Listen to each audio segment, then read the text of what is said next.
overwhelming. Days where there's grief and it's really difficult to function. Not every day is rainbows and unicorns. Some days one wakes up feeling as if a wrecking ball has gone through you. And I've been having several of those days this past week. And the question really is, how does one make art on those days?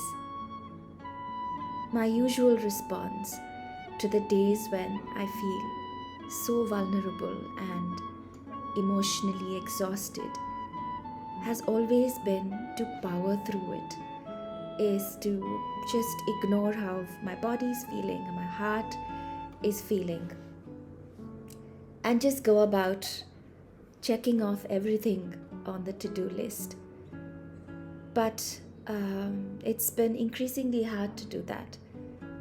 It's been increasingly hard to not be productive as a way of coping with difficult feelings, because that's what I've always done. It's been very difficult to sit with feeling terrible and inadequate and feeling like a failure and all of these things, these overwhelming emotions of anxiety and fear for the future. But I've been trying to sit through it as much as possible.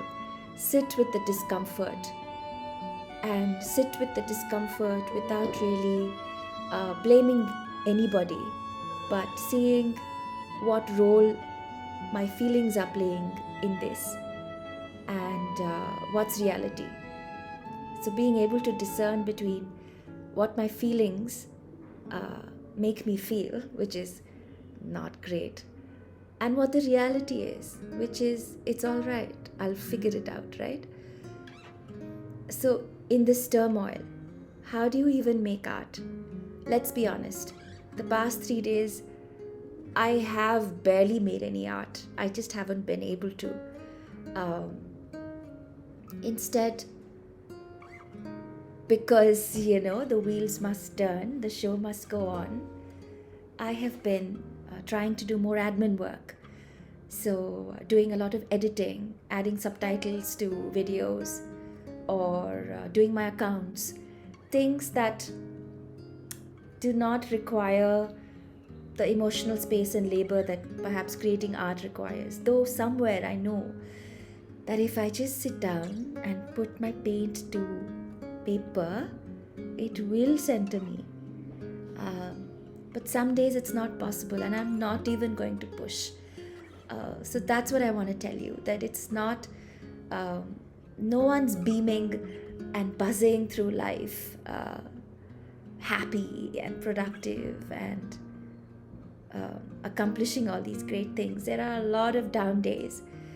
And on these down days, what I've learned is to try and find what is nurturing.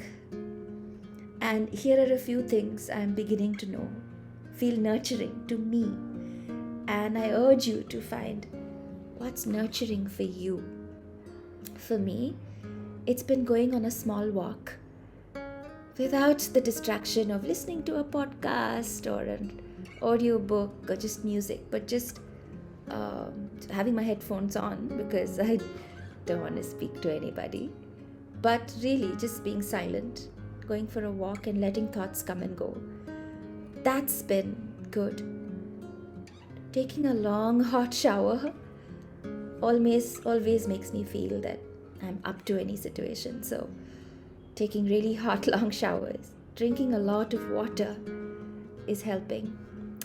Lying down in the afternoon for a small nap, and even if I'm unable to sleep, just lying down without the phone has been good. We can do hard things, woo! And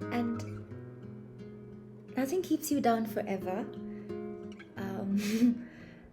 But one of the key takeaways is, even on the days when you're not able to make art, I think we can be creative in 100 ways. It doesn't always have to be creating art.